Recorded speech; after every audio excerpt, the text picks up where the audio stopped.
I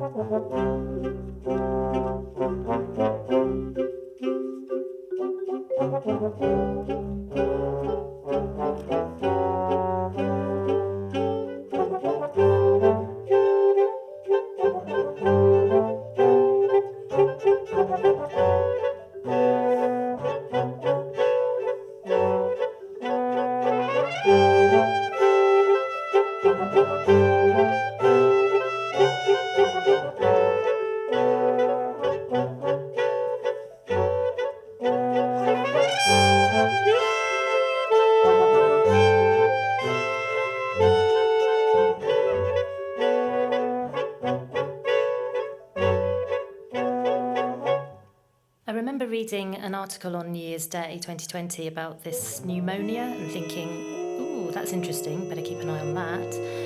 Was sort of following the story, particularly as it hit Italy, thinking this is coming our way. Why is seemingly no one else bothered about it?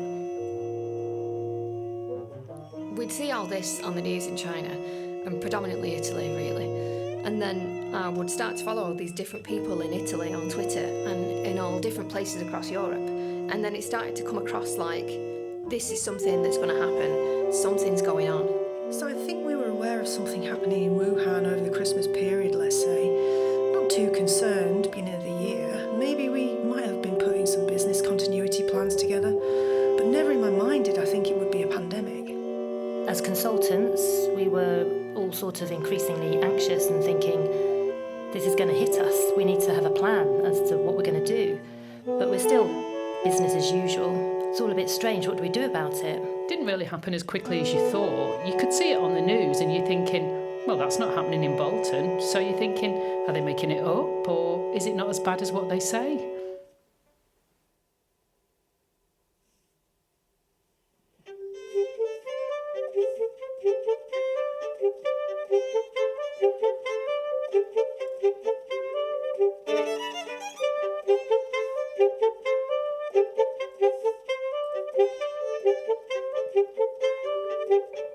There was a really odd sense of tension, I think, within our department, because we could see this thing creeping across Europe. You know, it's not going to stay away from us.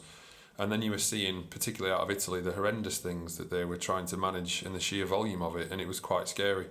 But then you think, you know, here I am, I've signed up for this job, and I've got to be a part of the response to that.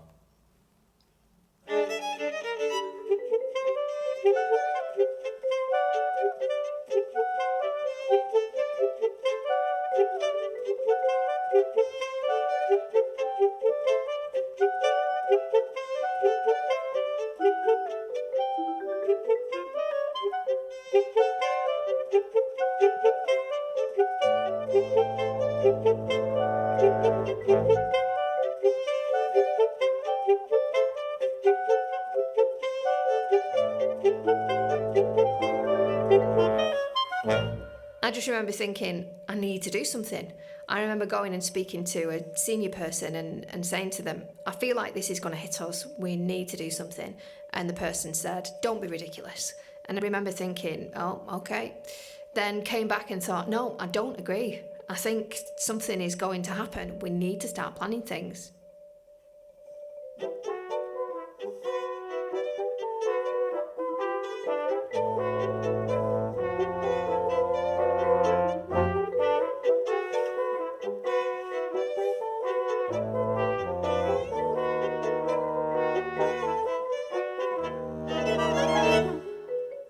And then suddenly we couldn't get things through stores. We'd ordered things that hadn't arrived, like face masks, and we were starting to scratch our heads. Okay, so what do we do?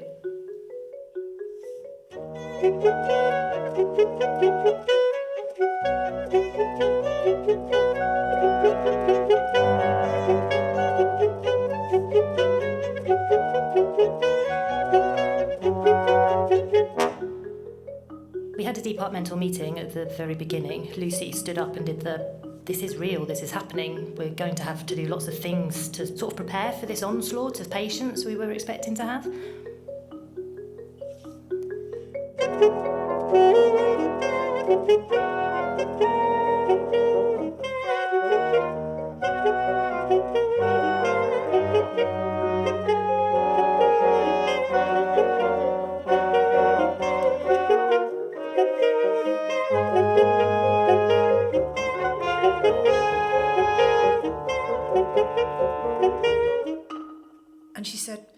2 weeks off an Italy scenario. And that's when everything changed.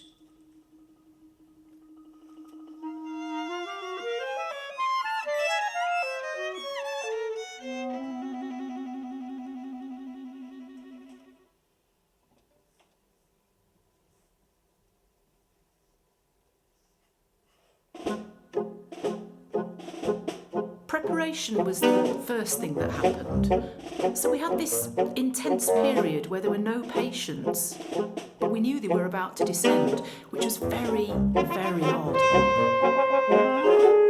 One day in March, our boss came to me and said, right, from tomorrow we'll stop in elective theatre and you need to now train everybody to look after critical care patients. He came to me at 3 o'clock in the afternoon and training started the very next day. I think we stopped all elective activity 2 weeks before we were starting to see a real number of patients coming through. But that meant we could practice donning and doffing, we could run the simulations in theatres, we could train people. The fact that we were saying we need to do something now, we need to stop theatre now, lots of other people said, no, you need to carry on. And then our boss said, no, absolutely not, we're stopping, which was really good and really innovative that our trust did that, because not many did.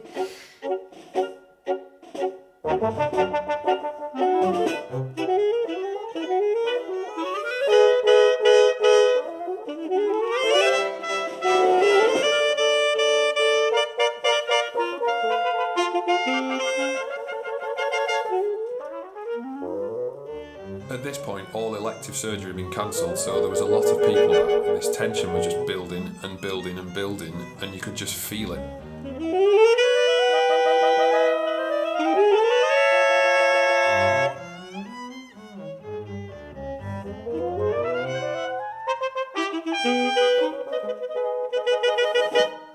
The anaesthetists and the critical care consultants as a group kind of thrive on this kind of thing. Our role when we look after people in the theatre is to deal with problems continuously. So anything that happens, you have to deal with it. So it was like, here's a global problem, let's fix it. But there was a weird kind of excitement in the air, because as a healthcare professional, you never ever come across something like this. And you felt you were going to be able to help and you could do stuff. So there was this weird anticipation. It's going to be bad, but, you know, we're prepared. We've got everything organised.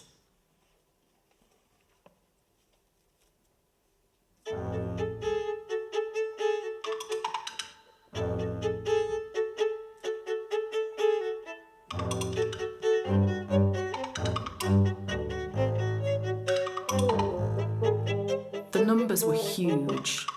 It was constant firefighting. You were basically just, as soon as you got one intubated, the next would go off, and then the next one would go off. The uncomfortable thing about it was that you were doing the best you could. But normally, if somebody goes off on intensive care and is intubating, then there's lots of things that need to happen. It takes about 2 to 3 hours to stabilise one patient who's critically ill. And there's normally a team of 5 or 6 people at the bedside, sticking lines in, putting tubes in, organising investigations, mobilising other medical professionals. There just weren't enough people to do that with COVID. So you'd literally do the basics. You'd get a tube down, you'd get some lines in, you'd get them stable on the ventilator, and you'd move on to the next one.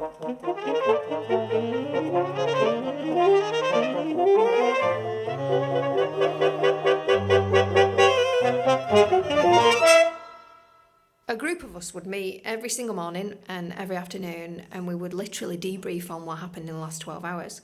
And then it would almost be like we would meet at 2 o'clock and I would say, this evidence has just come out, we need to do this differently. And then an hour later, we'd be training that.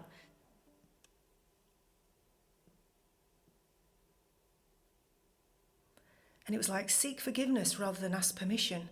A complete change in concept, which is empowering in some ways, but everybody just pulled together.